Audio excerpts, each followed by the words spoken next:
ಸೊಕ್ಕು, ಗಾಂಚಲಿ, ಸಿಟ್ಟು, ಅಗ್ರೆಸಿವ್ನೆಸ್ಸು ಎಲ್ಲ ಮೈಗೂಡಿಸ್ಕೊಂಡು ಬಿಟ್ಟಿದ್ದೀರಾ. ಯಾರಾದರೂ ನಿಮಗೆ ಬುದ್ಧಿವಾದ ಹೇಳೋಕ್ಕಾಗತ್ತಾ? ಬೇರೆಯವ್ರು ಬೇಡ, ನಿಮ್ಮ ಅಪ್ಪ ಅಮ್ಮ ಬುದ್ಧಿವಾದ ಹೇಳಿದ್ರೇ ಅದನ್ನು ಅವಮಾನ ಅಂತ ತಿಳ್ಕೊಳ್ಳೋರು ನೀವು.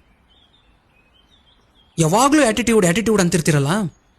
ಅಳಿ ಒಂದು 50 ರೂಪಾಯಿ ಇದ್ರೆ ಫೋನ್ ಪೇ ಮಾಡು, ಮಚ್ಚ ಒಂದು 100 ರೂಪಾಯಿ ಇದ್ರೆ ಸಾಲ ಕೊಡು ಅಂತ ಇನ್ನೊಬ್ರ ಮುಂದೆ ಕೈ ಚಾಚಿ ಬೇಡ್ತಿರಲ್ಲ. ಅವಾಗ ಇಲ್ದಿರೋ ಈ ನಿಮ್ಮ ಆ್ಯಟಿಟ್ಯೂಡು, ನಮ್ಮ ತಪ್ಪಲ್ ರಾಜನ ಹತ್ರ 2 ಬುಕ್ಗಾಗೋಷ್ಟು ಬಾಕಿ ಉಳಿಸ್ಕೊಳ್ಳೋವಾಗಿಲ್ದಿರೋ ಈ ನಿಮ್ಮ ಆ್ಯಟಿಟ್ಯೂಡು ಯಾವನಾದ್ರೂ ಬುದ್ಧಿವಾದ ಹೇಳಕ್ ಬಂದಾಗ ಬಂದ್ಬಿಡುತ್ತಲ್ಲ.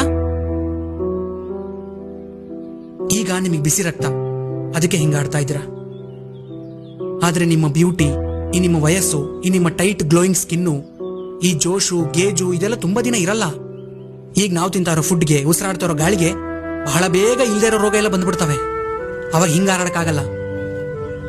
ಸೊಕ್ಕೆಲ್ಲ ಮುರಿದು ಹಾಸಿಗೆ ಹಿಡಿತೀವಿ. ಅವಾಗ ನಾವು ಯಾರನ್ನ ಅಯ್ಯೋ ಅನ್ಸಿರ್ತೀವಿ ನೋಡು, ಅವ್ರಂತಾರೆ ಕೈಕಾಲ್ ನೆಟ್ಟಗಿದ್ದಾಗಿ ನನ್ನ ಮಗ ಅದೇನು ಮೆರೆದಾಡಿದ್ನಪ್ಪ ಅಂತ. ಅವಾಗ ನಾವು ಬೇಗ ಹುಷಾರಾಗ್ಲಿ ಅಂತ ಬೇಡ್ಕೊಳ್ಳೋರ್ಗಿಂತ ಜಲ್ದಿ ನೆಗೆದು ಬೀಳ್ಲಿ ಅಂತ ಶಾಪ ಹಾಕೋರೆ ಜಾಸ್ತಿ. ಅಂತ ಟೈಮಲ್ಲೂ ನಮ್ಮ ಜೊತೆಲಿದ್ದು ನಮ್ಮ ಚಾಕರಿ ಮಾಡೋರು ನಮ್ಮ ಅಪ್ಪ ಅಮ್ಮ ಮಾತ್ರ. ಆದ್ರೆ ನೀವು ಅವರನ್ನೇ ಮರ್ತು ನಡೀತಾ ಇದ್ದೀರಾ. ಸಮುದ್ರದ ಮಧ್ಯದಲ್ಲಿ ಬಿದ್ದು ಒದ್ದಾಡ್ತಿರೋ ಕಣ್ಣಿಗೆ ದೂರದಲ್ಲಿ ಒಂದು ದಡ ಕಾಣಿಸಿದ್ರೆ ಅವನು ಏನ್ ಮಾಡ್ತಾನೆ ಹೇಳು? ತನ್ನ ಕೈಲಿ ಆಗದೇ ಇದ್ರೂ ಕಷ್ಟಪಟ್ಟುಕೊಂಡು ಆ ದಡದ ಹತ್ರ ಈಜ್ಕೊಂಡು ಬರೋ ಪ್ರಯತ್ನ ಮಾಡ್ತಾನೆ. ಯಾಕೆ ಹೇಳು? ಆ ದಡ ಸೇರಿದ್ರೆ ನಾನು ಬದುಕ್ಬೋದು ಅನ್ನೋ ನಂಬಿಕೆಯಿಂದ. ಹಾಗೆ ನೀವು ಕೂಡ ನಿಮ್ಮ ಅಪ್ಪ ಅಮ್ಮನ ಕಣ್ಣಿಗೆ ದೂರದಲ್ಲಿ ಕಾಣಿಸ್ತಾ ಇರೋ ದಡ ಇದ್ದ ಹಾಗೆ.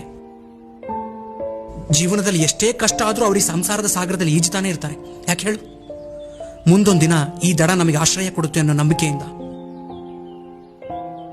ಇನ್ನೀ ಜೀವನಾನೇ ಸಾಕು ಅನ್ಕೊಳ್ಳೋ ಅವ್ರ ಬಾಳಲ್ಲಿ ನಮ್ಮ ಮಗ ಇದ್ದಾನೆ, ನಮ್ಮನ್ನು ಚೆನ್ನಾಗಿ ನೋಡ್ಕೋತಾನೆ ಅನ್ನೋದೊಂದೇ ಅವ್ರ ದೊಡ್ಡ ಭರವಸೆ. ಆದ್ರೆ ಭರವಸೆನೇ ಸುಳ್ಳಾದ್ರೆ ಆ ಜೀವಗಳು ಏನ್ ಮಾಡ್ಬೇಕು?